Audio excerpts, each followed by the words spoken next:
Good morning and welcome to the second class here in the YPN University series. Today is going to be all about social media. So welcome to all of our Realtors here in Dayton. Welcome to all of our Realtors who are watching abroad across the country. We're so excited that you're back with us. We've got another great class today with the team from Catapult coming in. They've got a lot of content today talking about tips and tricks when it comes to social media, buying ads on Facebook, creating YouTube series, YouTube video series, talking a little bit about Pinterest. A lot of people don't remember that Pinterest is kind of the second search engine out there when it comes to a lot of things, DIY, home projects and stuff. So a lot of great stuff talking about that. They've got a lot of examples of some clients that they've worked with, some do's and don'ts, stuff like that. So I think you're going to have a full class today.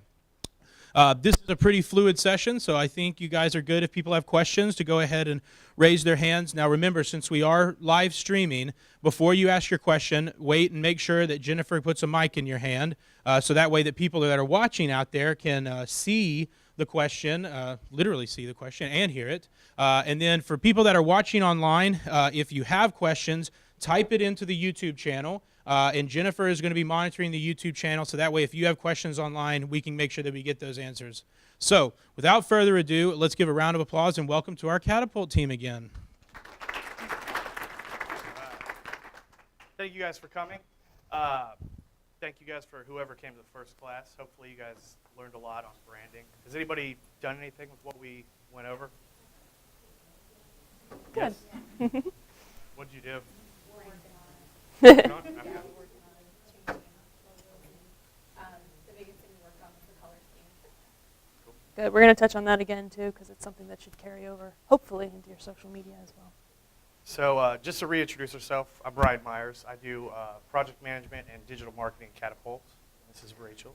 I'm Rachel, and I'm the Director of Client Relations. So today we are talking about social media. So this is a light overview on what we're going to be covering today. So part one, we're going to just do the basics, everything you need to know starting out. Some of you may already know this stuff. Mm-hmm. And then part two, we're going to go over tools to make social media management easier. So that's creating the ads, managing the ads, looking at the data. And then part three, we'll go over, if we have time, we'll go over creating and managing actual ads on the business side of Facebook. And we encourage you guys to ask us questions as we go if there's something that we haven't explained well enough or you'd like further clarification on. So, what types of social media are out there? With Realtors, we look at, typically there's, come back, there we go. There's 4 main platforms that we think you guys should be focusing on. That is Facebook, Pinterest, LinkedIn, and Instagram. Mm-hmm. And YouTube we have obviously as a kind of an asset to use. It's more difficult to use YouTube as your main platform just because it's a lot of work and it's a lot of effort. But we think obviously it should be an asset to any platform that you choose. So when we look at this, on this side of our cutesy little graph, we've got the things that you should be posting about that are not obviously selling houses. You shouldn't be blaring your houses at people because you want them to invest in you first and then invest in you later for selling houses. So in your 60% of your posts, it should be about your secret sauce as a realtor, whatever is differentiating about you, whether you really care about your community, or maybe you're really into DIY, or maybe you're into educating people about the home buying process. Any of those things that are your differentiator and the kind of things that your clients get when they interact with you personally is what we want to show on social media whenever possible.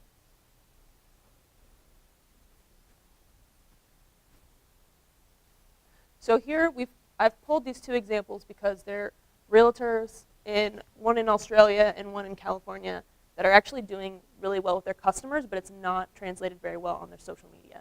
So I didn't want to just pick some realtors that had like low engagement and low feeds as an example because it's easy to see why those aren't working. These are very successful realtors, but I want to talk about why these 2 feeds specifically aren't probably generating with their audience very well. So with this one on the left, what we're seeing here is you always want to be thinking, am I providing value to the people who are visiting my page? There's some educating going on here. There's some talk about the open houses that they're giving, but there's nothing here that tells me like what I've been affectionately calling your secret sauce. Like what is your personality and what is it about you that makes me want to come back to this page. This is, I think, a good example because even though the branding is kind of cohesive, we've got this gray and orange, it's not giving me the same like vibrancy of life that I would hope to see in someone that I would want to buy or sell my house through. With this one on the right, again, this is what I would say, call it this kind of like shouting into the void of things that I'm trying to sell. I'm trying to get some engagement. For the 3,000 followers that this woman had, she was getting maybe like 10 likes on her posts. And obviously that's not the kind of engagement that you want. With this one on the left, they had about 5,000 people, and again, getting maybe 20, 30 likes at most. So it's not about always how many followers you have, it's about what % of those followers are interacting with your content on a daily basis. So I want to show you quick 2 examples of realtors that we think are doing it really well. For instance, this realtor in Austin is doing really well because I immediately get from this what his vibe is as a realtor and as a person. Obviously, to me, his secret sauce is he says, I'm a foodie, I like to review food, and he's also very involved with his city. So we see 2 photos in these 9 about houses, obviously, so that's his 40%. And then we see photos of him discussing the tourism things to do in Austin, talking about the architecture of the building, talking about all the things to do downtown. You see some personal posts of him and I would assume his child. He's doing some educating here about, he was giving some sort of percent, like 20% of home buyers are doing something. Point is that he's educating his platform, and here he's reviewing wings. To me, this is a person that I would say, he's got it together. It's something that I would want to click on and learn more about his post past, so that when he does post about houses, I'm already engaged with him as a person. Yeah, and that's, to me, that's like the biggest thing is the photo speaks loud. You don't need to put text on top of it. Mm-hmm. Like, you should want to read the caption of these photos just because how cool they are. Versus, like, if we go back, you kind of already know what you're looking at. It's not what you want to see. So when you look at this one on the bottom, you're like, okay, well, what's he talking about in this photo? So I think like capturing great imagery is a huge key, and then leave the words for the captions. Well, this woman, she is from, I believe, Germany. And her secret sauce as a social media poster is she goes to different tourism areas around Europe and around her area and talks about like the architecture of the places themselves. So what this tells me is that, so we see she only has 1,600 followers, but for every post she's getting about 300, 450 likes. So that's a pretty good engagement for her base. And you already know that the people following her are already engaged in architecture. They already care about what seems to me to be luxury housing and architecture. So she's kind of like cultivating her community and then posting about houses on top of it. So we see these 2 up here, I believe, are houses that she's selling. And these are more kind of like walking through, kind of like her travel journey and talking about the architecture of the buildings. So with this, I want to do like a quick kind of like basic guide on what makes a good Instagram photo. So something I noticed in a lot of photos is the center point of the photo is always right in the middle. And that doesn't have to be how it is. When you're looking at someone's feed overall, you want to make sure that it's not just the center point of the photo is the center of every single photo. So this idea of following this rule of thirds, with this photo from Anthropology, the center is obviously the chandelier. It's not directly in front of the middle of the photo, and it kind of gives some visual interest to make people spend just a half second or a more second longer on your photo, which is what you want. You want people to be taking in as much of this as you possibly can. With this, there's a very clear color scheme. This doesn't mean that every one of your photos has to, like, you can't post it, it only has blue in it, but it's kind of this idea that it's very cohesive feeling. You see that it's very, like, neutral, very beige, very, like, the lines are very straight, and that's kind of their aesthetic on their social media. If you have a smartphone that's an iPhone 7 or above or a Pixel, they all have portrait mode in them. So it's something really easy to use to kind of give your photos more of a professional look. What it does is it takes this as the center of the photo and it kind of blurs this out a little bit so that it immediately draws the eye into whatever the focus. Obviously, they're selling a chandelier here. But with your posts, whether that's you eating a wing, as we saw that guy doing in the last photos, it's that idea of drawing the eye in and then making the rest kind of background noise. So we want to keep captions short. No one likes to read a caption that's this long. I would much rather see a million, comments about how cool they love your photo than a huge caption. Don't go crazy with your hashtags. Hashtags can be really awesome and important, but you don't want to be that person that's like, oh, what a great caption, and then there's 80 hashtags after it. It makes it seem like you don't know what you're doing, even if you absolutely do. Yeah, it almost kind of makes it seem desperate. Like if you just do hashtag house, hashtag realtor, like just make it fit with what you're actually showcasing. Exactly.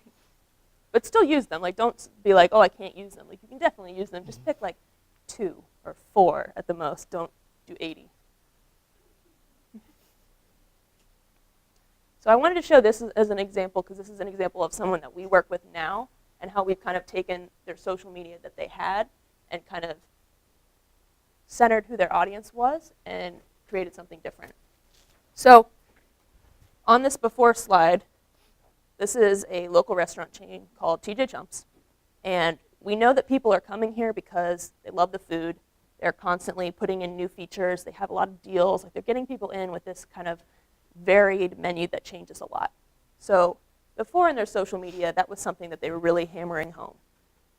However, we found out through customer relations and through talking with the strategy and our client, just because people like this about the restaurant doesn't mean that's what they want to see on social media. So how we changed this is we stopped putting text on photos. We're still focusing on the food. That's still the main focus, but we're bringing in some other elements. On the right, you see that we've got photos of the atmosphere. You see people eating the food. It's not just on a plate. There are some photos of it on a plate depending on the food, but it's more of the experience that you get when you're in the restaurant and not just, this is the latest burger. So we also really tried to make sure that the color scheme is very cohesive. This one is less so because there's some bright colors, there's some kind of muted colors. This kind of contrasted feel is really cohesive across the whole board. And also, all of those on the new ones were all shot with an iPhone or a Pixel. So the idea of you can get really professional photos without having a fancy camera. So we want to quickly touch on how to get more followers on the different platforms. Obviously, the algorithms are different for each social media platform. So kind of what you're doing kind of has to shift on your platforms. And I also want to point out that this class isn't to make you guys nervous and think that you have to suddenly be present on every single social media platform. If you feel like Instagram's me or Twitter's me or whatever it is, just kind of like focus your attention on that and maybe have presences on other ones if you so choose. So with Facebook, the way to get more interaction is to either boost your posts, you post for your audience. It's very much pay to play. Would you agree with that, Ryan? Yeah. I'd say nowadays, like, it keeps going to more and more where if you're posting from a page organically, it's going to get lost unless somebody, like a relative or a friend, starts sharing it, and then it starts popping up in everyone else's feed. Their kind of whole goal is to kind of pay to play. Yeah. So that's where boosting posts comes into play. And we're going to show you how to do that, how to boost posts. Instagram's a little different. You're trying to trigger the explore feed algorithm, which is, you can also sponsor posts, but it isn't as pay to play as Facebook. With Pinterest is even more different because there's not that kind of like Facebook, Instagram algorithm. It's the way to get more followers is to pin smart, pin often, and pin original content. You get more juice with Pinterest when you pin your own content. So if that can even be seeing something on Instagram and sharing it to your Pinterest. That's more original content than just repinning things. With LinkedIn, our tried and true SEO blogging practices come back into play, and this idea of using Pulse, which is kind of like Facebook Boost, but for LinkedIn. And with YouTube, keywords matter, so we're choosing the right thumbnail photo, we're sharing it on social media, we're tagging it under the right categories. Yeah, and YouTube is kind of like a piece to the other social media, especially like Facebook, because you want to link your YouTube video and post it on Facebook, and that way you're still getting the YouTube views, and because not everyone goes on YouTube and you're going to be found. But that's where like the keywords matter, but also Facebook, you can share it on 2 different platforms and have potentially 2 different audiences. So we're going to dive a little deeper into Facebook and Instagram, and then Pinterest, and then YouTube. So I want to talk about this Instagram Explore algorithm because I think it's one of the trickier ones of the ones that we've talked about. there's a number of things that kind of give you juice on the Explore algorithm. So this idea of engaging your community. With those 2 examples of bad Instagrams, I would call them bad because of the big follower bases that they have, only a very small number are interacting with them. Whether you have 200 followers or 2,000 followers, if you've got 100 of your 200 interacting with you or 100 of your 1,000 interacting with you, the 200 person will win every time. So this idea of no matter how big your community is, they need to be really engaged with you. This idea of giving followers ample opportunity to interact with you. So that is not just liking, and I think that's something that everyone kind of thinks that Instagram is based on, but it's also based on them commenting, them sharing, them messaging you. All these things kind of feed into that juice for the Explore feed. And this idea that the interaction goes both ways. You're counted on how people are interacting with you, but you're also counted on how you're interacting with them. And again, that's not just likes. If you want to kind of boost your juice on Instagram, I would say commenting on people that you follow, that you like, things of their photos, gives you a lot of juice that a lot of even the most popular Instagrams don't always do. And this idea of hashtag wisely. We talked about not going crazy with the hashtags, but if you're hashtagging wisely and for the community that you're trying to engage with, you get a lot more juice. All right. So has anybody done boosts on Facebook? So for those who haven't, it's super simple. As long as you already have created a page for your agency, you'll just kind of pick a post, and then you'll see, like, this is a screenshot from our page, and you'll see the little button right here that says Boost Post. You'll click that, and then a light box will open, and then it'll have, okay, how much do you want to spend per day? How long do you want it to run? And then there's also a Facebook pixel to where if you guys have access, this might be a little high level or might be too in the woods, but if you have access to your website, you can plug in that pixel, and that way you can track, okay, how many people clicked to my site, what pages did they go to, etc. I have a question. Mm-hmm. Question is, are there certain hashtags that are suggested? I would say it depends very much on what I keep calling that secret sauce as a realtor is. Like, for instance, if you are really passionate about DIY, then obviously you'd want to use a DIY hashtag and not a hashtag realtor life, because I know that's kind of a I see that one a lot when we were doing some research on this. So it just depends what you want to connect with people on. I wouldn't be hashtagging realtor life on every photo if you're trying to get a foodie audience or a DIY audience.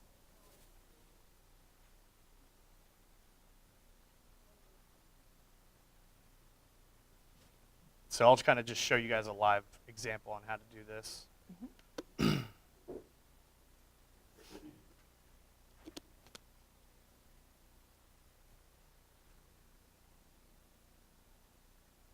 If it loads. Okay. So I'll go ahead and just, oh, that's me, all right. So now I'm on our page, and all you gotta do is just boost post, and then it'll open up slowly but surely.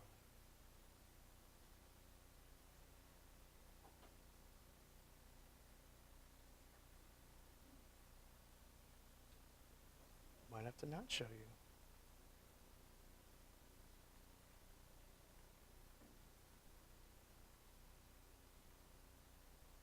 Ryan, do you want to just walk them through what they would see? Yeah. So you're going to see this screen, and the only thing that you're not being able to see is the audience part, to where you can go in. Let's say you're doing it for an open house post, and you want to just target within 10 miles of that address where the open house is. Just type in the address, or you can do it just by zip code, and then you go into gender, age range, and where it gets fun is when you start to hit like the demographics part. Like you can do, okay, annual income, or are they married, are they divorced, single, did they just move, are they parents of a 0 to 3-year-old, 4-year-old to 8-year-old.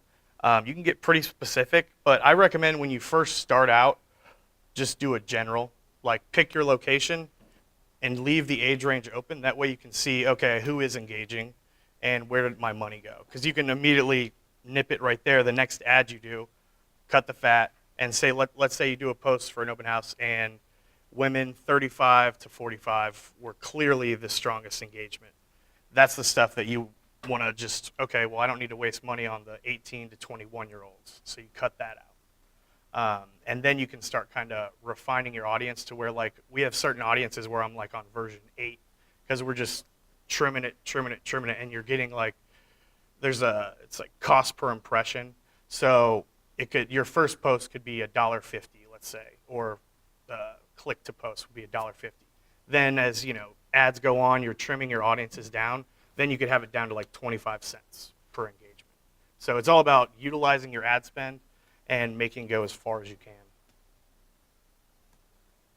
So this is some of the results that you would see on a boosted post. So I did a post for G.A. White, just a 3-day home and design magazine ad that they wanted to get out there. Spent $62, had 102 post engagements. So that's someone engaging with the post, whether that's clicking on the link, clicking on the photo, or commenting, liking, or sharing. How often should we be boosting? Hold on, do you have to get the mic? Will you repeat the question? You- Oh, I repeat it. Okay. How often should we be boosting? Okay, she asked, how often should we be boosting? It depends on what you're trying to boost. Like if you're just doing your page awareness, you could just kind of let that roll in the background, but switch up your ads. Like you don't want to just let the same graphic or video play for a month straight. I recommend switching it out at least in 14 days. But you can set it to where people can't see it every day, because that's where, like, I'm sure you guys have seen it where you keep seeing the same ad every day and you're just like, why? But you can set that to only see it once every 7 days or something like that. But I would keep the content fresh. And if you see that your audience that you're trying to target is only, say, 10,000 people, and your ad says, oh, we're going to hit 3,000 people a day, then you already know that you can only hit that amount of people so many times. So you wouldn't want to send like $100 that way, because then you're just hitting the same people over and over and over again. And that's not really what you want. You want to hit them once, twice, but not more than that. Yeah. You agree? And like to go back on the post results, so when I talked about trimming the fat, you have clearly the 45 to 54 women. That's the highest we have, and then followed by the 55 to 64, and then 35 to 44. So typically what I would do is I'd probably cut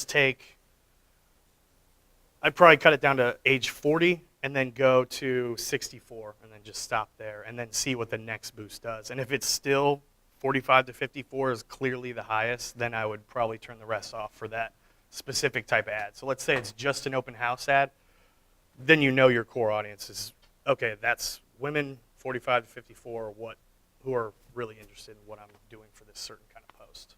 And you also have to look at it. So obviously the women were really engaging with us. Is that what you want? If it is, then continue on. If it's not, you have to revamp what you're boosting and try to figure out why it's only applying to those people. And one more thing on this. So we targeted men and women 25 to 61 that lived in 13 locations. So we were doing pretty much the Dayton region. And I try to do, if you're trying to just do a blanket like awareness in a certain area like Dayton, I do zip codes, and then I also do the city just to be safe, because some people just say they live in Dayton, but you can live in Centerville and you get mail and it says Dayton. So put in the zip codes as well. That way you're covering all your tracks. So these are some examples of Facebook and Instagram, again, that we think are doing it really well. And we want to quickly kind of walk through why we think they're doing really well. So I know I told you that we want to keep our ratios at 60-40.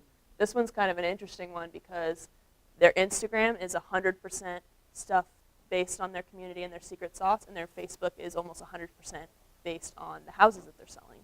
But the reason that it's working really well for them is because they have a huge following on Instagram, and they drive them to the Facebook, which has a smaller following, but it's the really qualified leads that already want to buy a home from them. So their thing, if you will, is they post these really pretty architectural houses along the East Coast, West Coast. But yeah, so they do show the houses they're selling, and then they kind of input that architectural photos inside.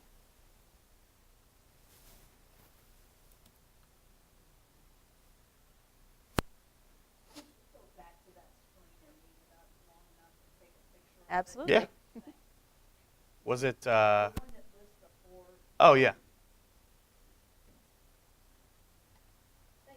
Mhm.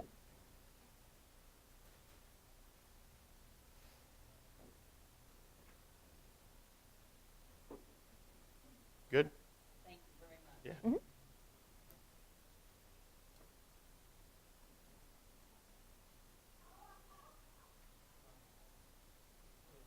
Mm-hmm.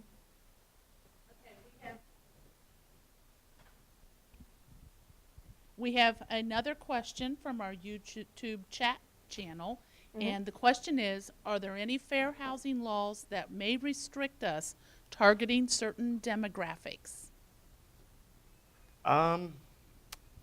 Recently, Facebook has cut out any type of actual, like, you can't do, okay, this person makes this much money a month. You can't go by race anymore. There's certain restrictions that should be built in already to where you wouldn't fall into having an issue for that.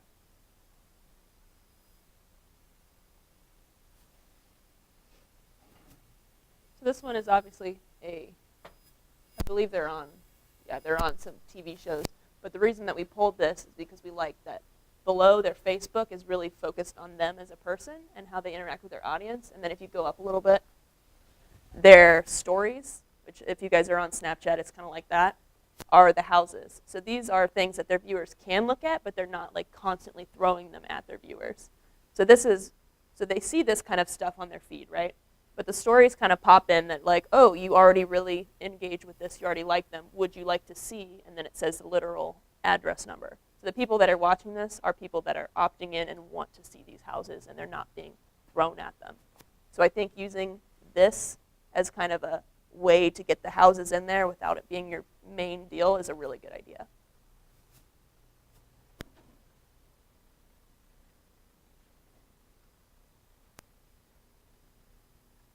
Ryan, I think we're about to run out of time. Do you want to take questions? Or you want to continue on? 10:30. I think we're good. Oh, we're so good? far. Yeah. Okay. Yeah. So this is the same guy, right? Yeah, this is the same guy. Just really wanted to highlight again, his page has like a very good aesthetic. It's very like contrasting colors. You get what he's about immediately. It's this community, very into the city, and then the houses, photos that he's showing also reflect that as well.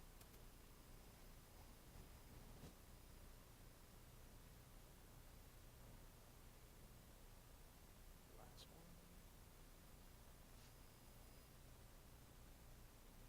one. This I pulled because she does a really good job of putting her personal branding, which is this kind of like turquoise color, into her Instagram as well. So we see that she's made herself these little icon logos, which is super easy to do. You just kind of pull the logo and put blue behind it, but it gives it a real cohesive look. Can you scroll down a little bit?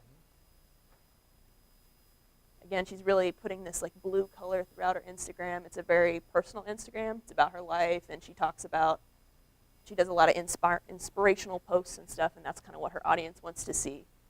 But as you scroll, there's like the little hints of blue. It's very cohesive that you immediately get this is a post from this lady, even on a feed of many people.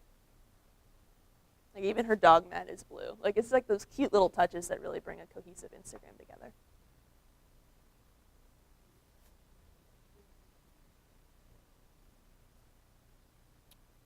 Pinterest. Yeah, we're gonna hit on Pinterest a little bit, and it's this. Okay. Question? Excuse me. Had another question again from our YouTube chat channel. Sure. And the question is there a way to tailor ads to how people are searching the web if they've been on Zillow, like the way Amazon shoe ads will show on your Facebook feed if you've been shopping for them? So they're talking about retargeting people that were on Zillow. Short answer is yes. It's a little bit more complicated than just doing a Facebook ad. It's through Google AdWords, correct? Mm-hmm. And those are digital ads so that you can set, so your ad is technically on, say, Zillow, and then when someone visits Zillow and scrolls by your ad, then it retargets them on a future page. And like I talked about with the Facebook pixel, there may also be a Zillow pixel as well to where they can see, okay, they came from this Zillow listing to my site. Okay. Flip on. I just like to stare at it. It's very pretty. So we wanted to give you guys some quick Pinterest board ideas because it's easy to get lost in Pinterest and just start pinning things that you like and that are really visual. So we're focusing on making your Pinterest kind of help you as a realtor and help your brand. So Pinterest board ideas, you can pin about your dream home, what to do in that area, boards about the neighborhood.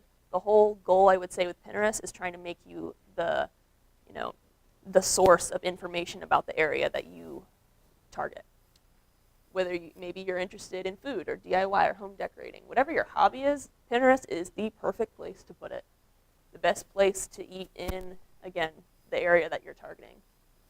We've seen a lot of success with people doing a get to know me board and a business board, and that's where they kind of, with the business board, they're targeting those houses again, and they're hoping people will pick up really nice house photography and see that through that way. And this idea of get to know me is where you just kind of get to info dump anything you want a prospective client to know about you. Yeah, and I think Pinterest is something that it's like if you look at the social media stats, it's clearly just keeps going up. And I think it's like the third highest used now. So if you don't have one, definitely I would set one up and kind of like take these notes and kind of just start formulating your boards. We've pulled some agents that are doing really well on Pinterest. In the words of Andrew, crushing it. Yes.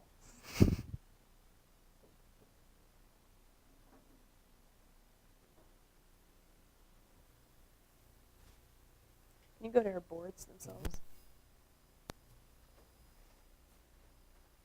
So obviously she's got many followers, so that helps. But what we liked about this is that she does have the house boards for sale, right? And that is her first board, so it's the first thing people see. But they also have the opportunity to look at apartments, kitchen, living room, home decor, staging. So her secret sauce is very obviously interior design and decorating, and talks about laundry and bathrooms and dining closet or dining spaces. She's got a whole door just on front doors she likes. It's that kind of like quirky stuff that gets people to really engage with you and like your content. Crafts, family, kids. You can see this woman pins a lot, and it shows. And, you know, her followers, 8,000 of them on Pinterest is pretty darn good because it's very easy to not follow someone on Pinterest. So if she's getting 8,000 followers, she's probably having 5-6 times that of people that are just looking at the pins that she's pinning. And the great thing with this is like you kind of already know her flavor. And let's Yeah. say I'm a buyer or seller and I see this, I'm like, wow, this is exactly this type of home that I'm looking for. Exactly. Like you immediately get her. And if you don't, you just go on.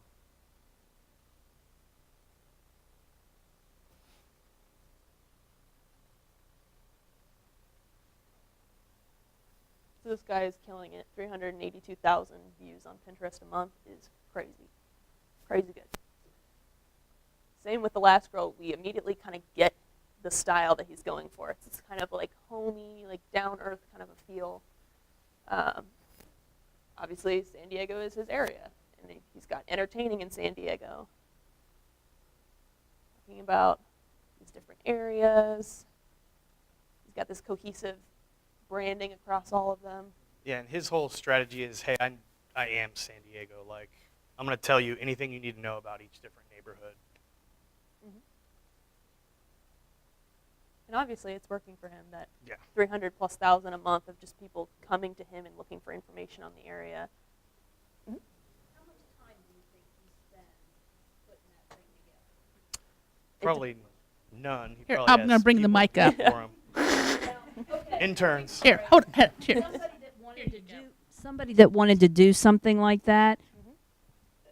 would be amazing. But how much time would a beginner take to even come close to something like that? Yeah. I know that's a big question, but No, that's a fair question. One thing I would say is that he only has 20 pins per one of these boards, right? So he's not, like the first woman's strategy is more as like, you're going to get everything you need from my platform. This guy is more like, these are articles that maybe he wrote, maybe he didn't, and they're all kind of like, I'm just the hub of this information. So I would say don't get too hung up about having to have like 100 boards all at once. You know, if you've got 2 really good boards, and then over 6 months later, you've got another good board, I think that's where you want to be. okay, thank you. Yeah, one more. This is the one you really like, isn't it? Yeah, I think this is the one I really like.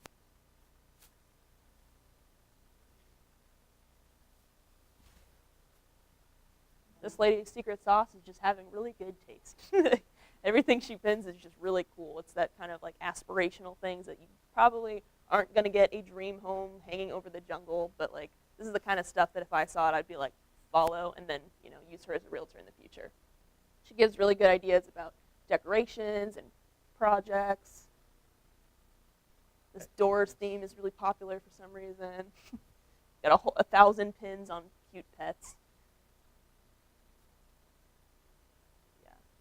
This is interesting to me because the two were more focused on the areas and, you know, their business as well. This is completely personal stuff. Like she's got a 3,500 board called Cooking Relaxes Me.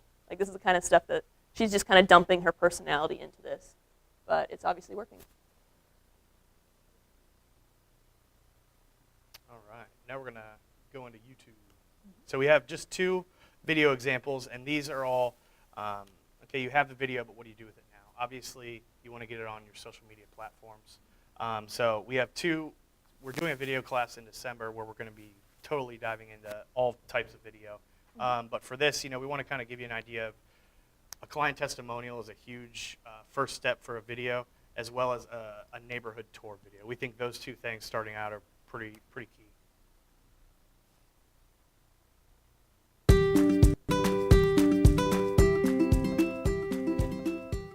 We both look for somebody that's professional and yet somebody that you can connect with. For us, we were thinking about sort of lifestyle and children's school and possibility to renovate. We were in a predicament to get our home sold as quickly as possible. Every time I met with Jill, she brought a new perspective. She's just very efficient. She's accessible. We couldn't have done it without her.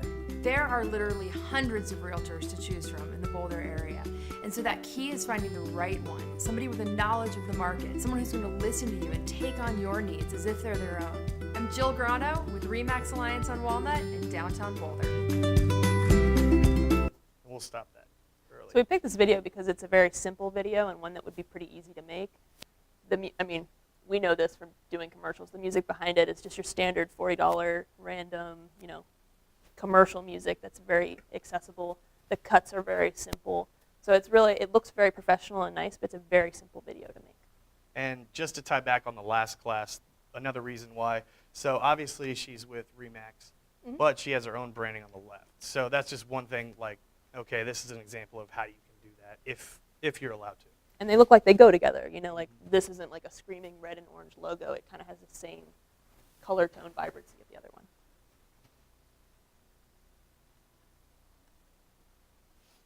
And this one is a neighborhood video. So let's say it's someone new to the area. I know living in Greene County, like you see a lot of people new to the area just because of the base. So like this is something that if they're looking for a house or a realtor, boom, you have a whole video on different neighborhoods that you sell in. And this is something you could put on your Pinterest. You know, like you can put these across your different platforms, and video is just a really great way to visually tell what you're trying to say. Alamo Heights, to me, is that storybook neighborhood. You know the people who live behind you, in front of you, next door to you, and it gives you that very wholesome feeling that's just like what you imagine the perfect neighborhood to be like.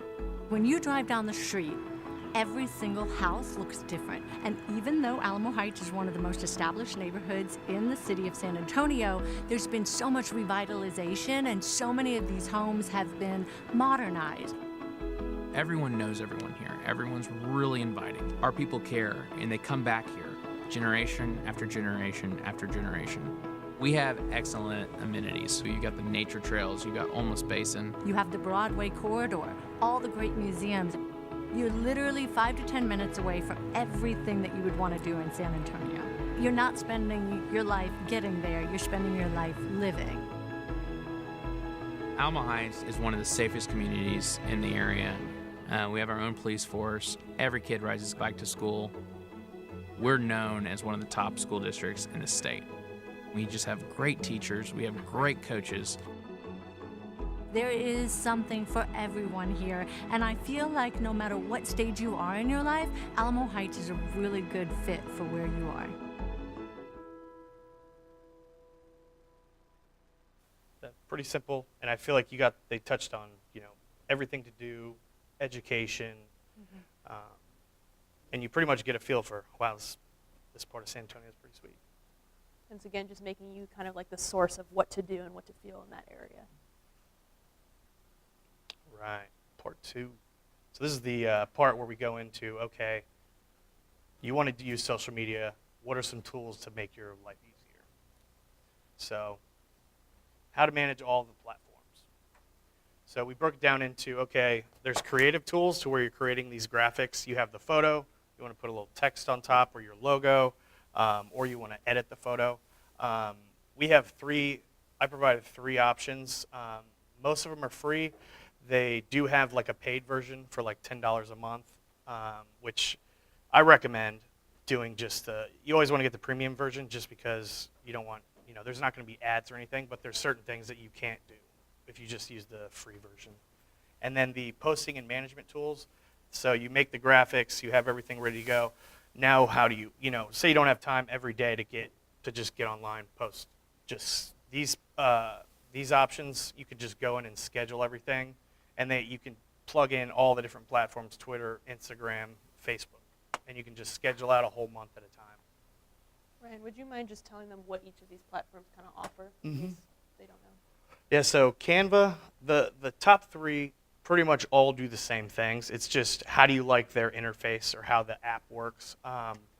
With Adobe Spark, they have an iOS app, and you can use it on the computer. It's really handy on the go if you just want to throw a little graphic on top of your photo. And when you get to the posting and management tools, I actually had 3 interns try out all 3, and I was like, okay, we're going to try each one out for 2 weeks at the same time. And then we're going to just figure out, okay, which one works the best, which one provides us with the best data. And the one that we came up with was the Zoho Social. So it's super simple. I think it's like $10 a month for if you just have one brand, which you guys would just have one brand. And you can schedule, publish posts on Instagram, Twitter, Facebook, LinkedIn. And you can monitor anytime someone comments on any of the platforms, you can just see it at a glance. Take a picture and then I'll show you like what it looks like. That's a good way to save time too. You don't want to have to, anytime anyone mentions you have to scroll through the feeds and look for that. This kind of puts it all in one place. And they do have an iPhone app that's pretty sweet too. So this is what you see for like TJ Chumps. This was that restaurant that we showed you guys earlier as kind of how we'd revamp their social media. So you see the live stream on the right. These are the latest interactions. You have the recent posts. And it gives you brand health right off the rip. So this is, okay, how's everything doing? What's up? What's down? And then you hit posts, and then it'll pull up your most recent posts, and then you can go into scheduled posts. This is where it gets fun, because you can just literally schedule everything out, and you can make adjustments like, oh, okay, for this one, like the Ohio State game's on at 7. Oh, let's post it at noon instead of 5 p.m. And then you can actually handle all the messaging through here as well, so you don't have to use each app by itself and message everyone different apps.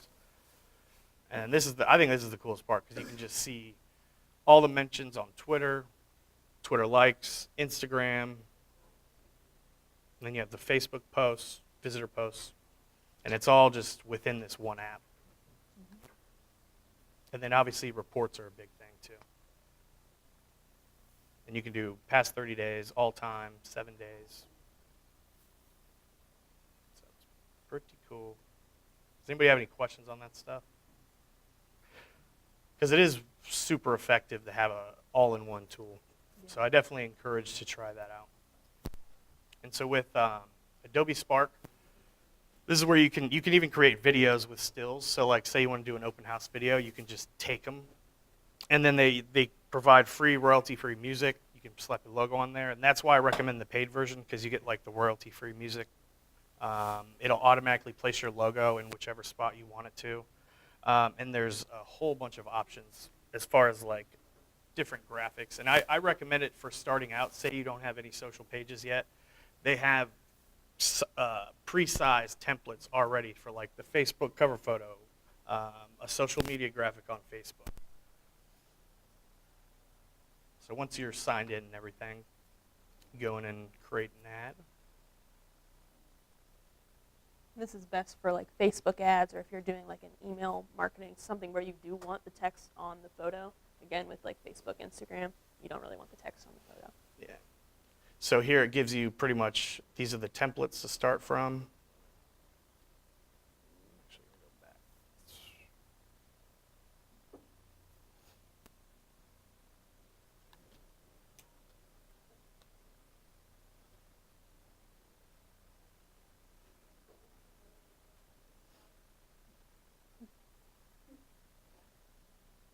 So right off the rip, you can select the size. So they have the YouTube thumbnail, a poster, landscape, Twitter post, or a square, which would be typically for Instagram. Then once you click on that, we're low on time though.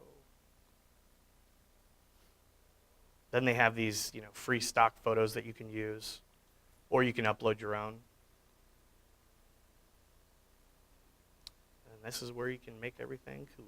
So you can start to actually work off a template and then change the font, all that jazz, and then all you have to do is just download it, and then you can go into like Zoho, schedule it out, or you can just post it immediately. So it's pretty, those two tools are what I would recommend starting out.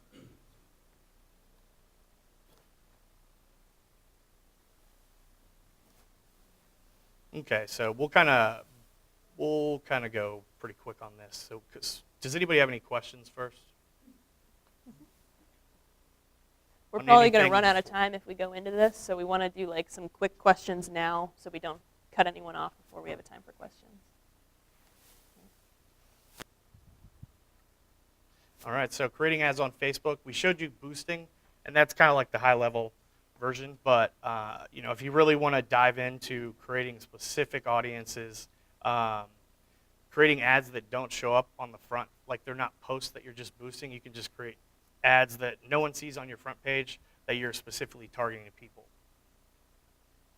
So the first thing you're going to do is go to business.facebook if you already have a page created.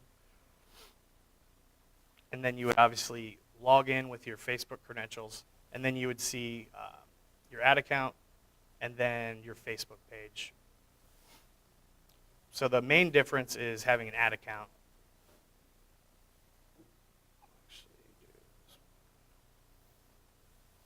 And so this is where everything is managed, where all the money's spent, all that jazz. The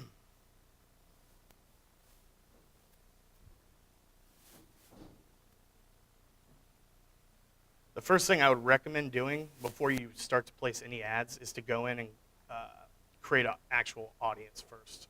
Because you want to, if you've boosted posts, you kind of already know what audience you're working with, but this is where you can kind of dive in and get more specific. And you can create, the best thing about this is you can, say you posted a video a month ago and it got 2,000 views, then you can go in and create an audience, a custom audience, and retarget the ads to people who watched 50% of that video or 100% of that video.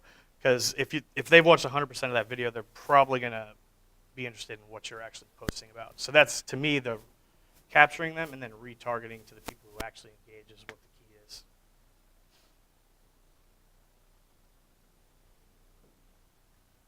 I'll kind of show you that.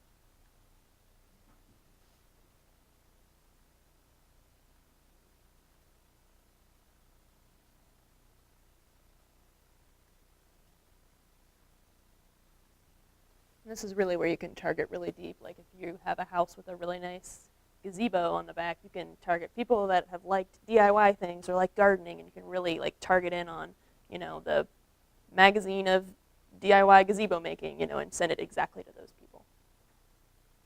And so what I'm doing here is it pulls up all your videos, so then you can just check anyone who has watched 95% or more of your videos.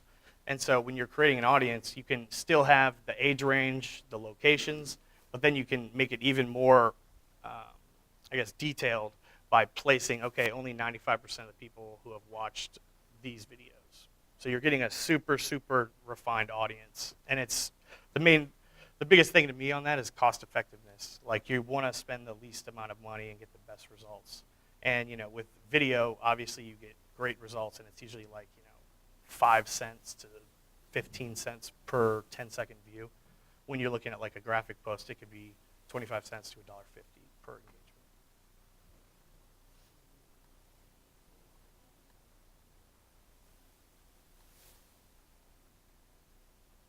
Oh, yes. I forgot we did this. This is the We put a Snapchat filter on this classroom.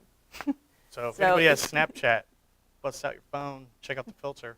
If you must have your location settings on though. But this is something that's super cool, and it's very cost effective. So like what I did last night was I created just Bob sent me the YPNU logo, and then I went to create.snapchat.com. And what you do is you pick the graphic, and then you set the geofence. So all I did was I just set it literally around this building, and it was $8 for 2 hours. So when you guys look at, okay, how can I use that? Open houses, events that you're at, like set like a, 20,000 square feet radius, and that way you can engage with your customers, etc. It's something that's really cool that I think people would be like, oh wow, that's really sweet. And with Snapchat, you get like the most centered geo-target, right? Like we were able to put it on this building. Like you can do a soccer field. You don't have to do like a whole zip code. And it's pretty easy to do, honestly. They make it really simple. It's like all. So this is the one that we have going on right now, and it's from 9 a.m. to 11, and we just did the building. It's $8, and then they'll send you the data. I think it's like 24 hours later, and I'll show you what the actual output looks like. So once it's ran, this is what you'll see. On the previous screen, you had that little ghost. It was like, oops, we're not ready to show you the data. So with this was for a Rose music concert that we did for TJ Chumps. So you have the little microphone. It's like getting ready for the Ziggy Marley concert at TJ Chumps. So the 185 swipes, that's how many times the filter was seen. So that's like you took the picture, okay, you saw it, but you didn't use it. Then actual uses, that's, okay, you use it and you send it to a friend or you put it in a story. And then the views is how many times someone saw that. And 85 uses is pretty good because that means that that person took the photo and they may have sent it to just one person, but they may have sent it to 10 people, so you're really getting a wide net with that one. And then the usage is how often the filter was used. I mean, 46% is pretty solid. And I think we spent $9.73. And we ran it from, I think that's 5 p.m. to 10 p.m. So, and the funny thing was with them, we did the restaurant and then the Rose, because it's literally right there in Huber Heights. And we found out that all the engagements was actually happening at the concert, not at the restaurant. So you'll learn actually some pretty cool stuff as well. It's a good way to get your name out there if you can't personally be at an event too. Like say there was like a home buying conference or something and you couldn't go, you can set a Snapchat filter there, like, interested in buying a house, call your number. So it's a good way to kind of like get in there with that kind of stuff. All right. Does anybody have any questions?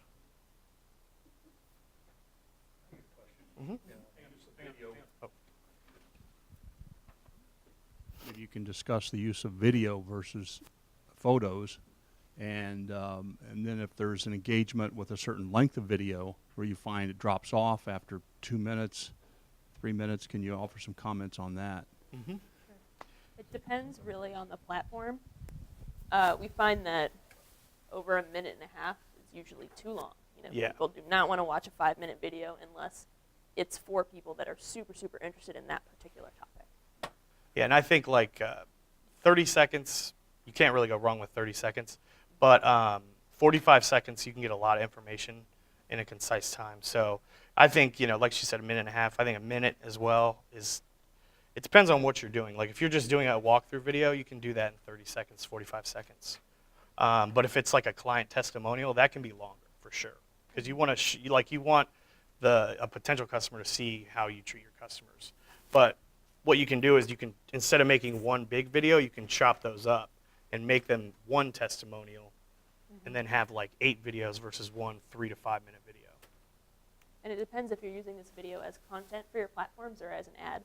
Like if you were doing a client testimonial as an ad on YouTube, you would want that to be either 30 seconds or 15 seconds. At 15 seconds, they can't skip it, and they have to watch the whole thing. But at 30 seconds, they can opt out. But if they do watch the whole thing, then you know that they were very interested in your ad.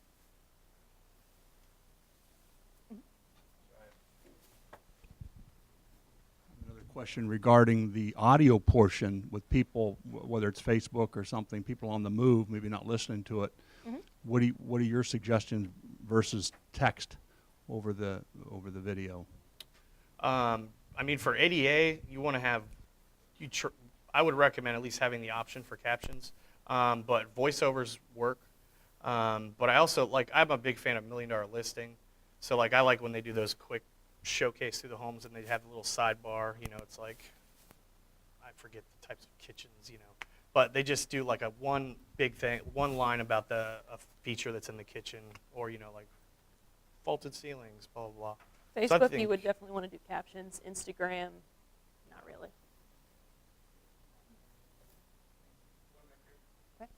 Okay, we have one from our YouTube chat.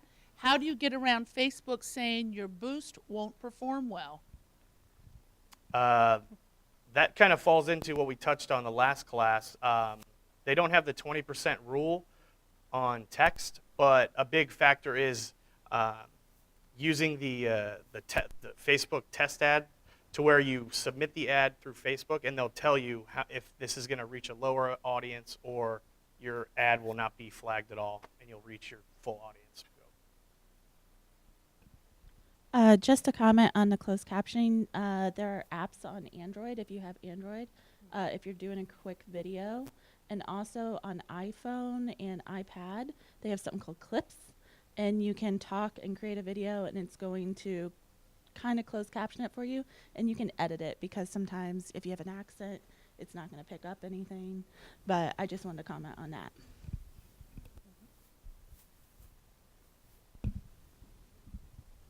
How often would you recommend posting on your social media platforms to get the most engagements? And then how little should you be posting before you're just overdoing it? Which platforms is my first question. Facebook. What did you say on Facebook? I would say no more than twice a week. Yeah, I would agree. Because when you're doing it every day, those posts just get lost.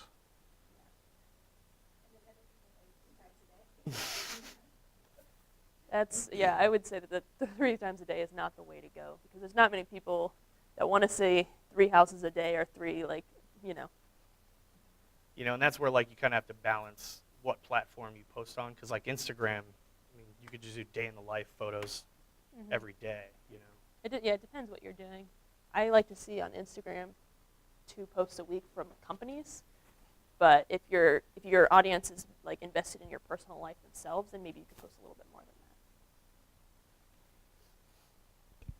Just a comment for you guys. I think the other thing to keep in mind is exactly what you guys said at the beginning of the presentation, which was about that 60-40 split.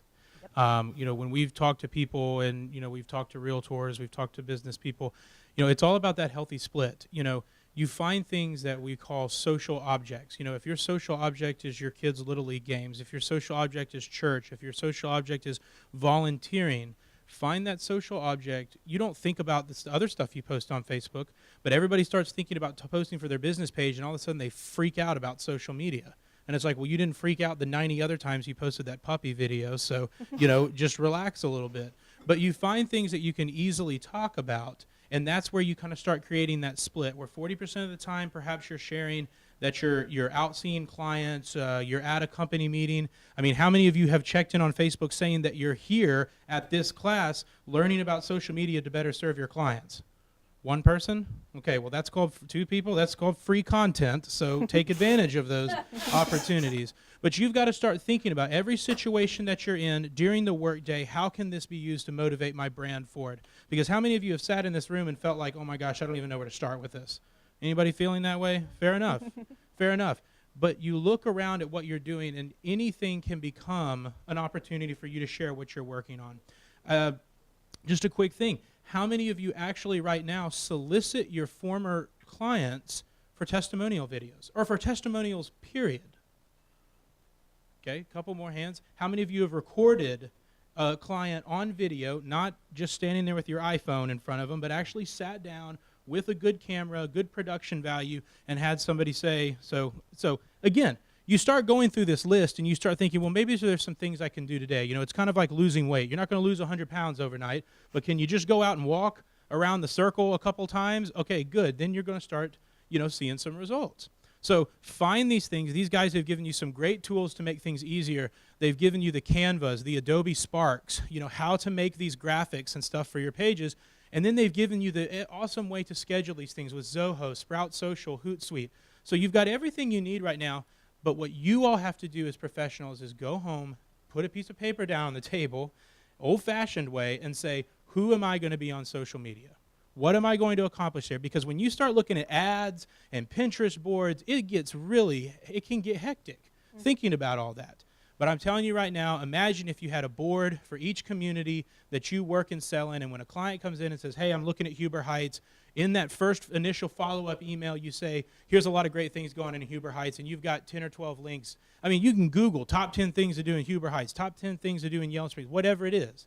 Have that place, have that follow-up ready. Go ahead and invest the time in the content, and have 3 or 4 videos that you follow up with people, and say, when they contact you and they say, hey, I really want to work with you, Stephanie. I've heard you're a great realtor. Stephanie follows back up and she says, hey, would love to talk to you. I'm out working with another client right now, but I'm going to call you tomorrow and we'll get this done. In the meantime, go ahead and check out my welcome video. Boom, there's a welcome video right there where Stephanie's talking about why she loves what she does. She's got 3 or 4 clients, 2 or 3, 4 clients that do these quick things that say, working with Stephanie was the greatest experience ever. But she has one video. Again, nobody's told you in this room to create 100 videos. But what we have told you is to be meaningful and intentional about the content that you create and have that as a part of your business process. So I just was kind of standing back there and I felt like I was feeling some tension in the room with a lot of how am I going to start doing this? And I'm telling you, it does not have to be hard today. You have tools that you can schedule with. They've given you these great tools to schedule with. It's all about who you are. Again, it goes back to what we talked about last time with the brand. This is your brand. Who are you? You're a realtor, but you're also a mom. You're a wife. You're a volunteer. You're a community advocate. All those things can fit into that brand. So I just wanted to point that out, that baby steps are okay. Mm-hmm. Baby steps are good. And don't feel like you have to be on every platform is something I would add again. Yes, thank you. Yeah, just because you saw it up here, focus where you think that you're going to farm. A good farmer finds one crop they do really, really well and grows the heck out of it. They don't have 30 different crops they're trying to figure out. If they do corn, they're doing corn. So if Facebook is where you're at, if Instagram is where you're at, focus in on that and let that be the place that you kind of explore and do your stuff. And don't get tied up about your business page or your personal page. Remember, people do business with you all as realtors because they like you all as people.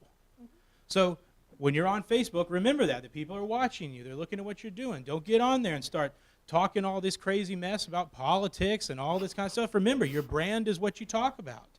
And be cool. Or as the young people say, chill, man. Be chill. So, great class, guy. Any other questions? Jennifer, we have anybody else online? Not at this point. That was probably the most uncool thing I've ever said, but whatever. Someone had that on video? Yeah, it's on video, all right. Good. Forever, yeah. All right, well, guys, if we're done here, thanks to everybody. I'd be remiss if I didn't thank Caliber Home Loans, obviously a great sponsor of this event. Thank you guys so much for doing that again. Great group of people. And then Ryan and Rachel, thank you guys so much again. Let's give them a round of applause, guys. And to all of you out there in TV land, good night and God bless.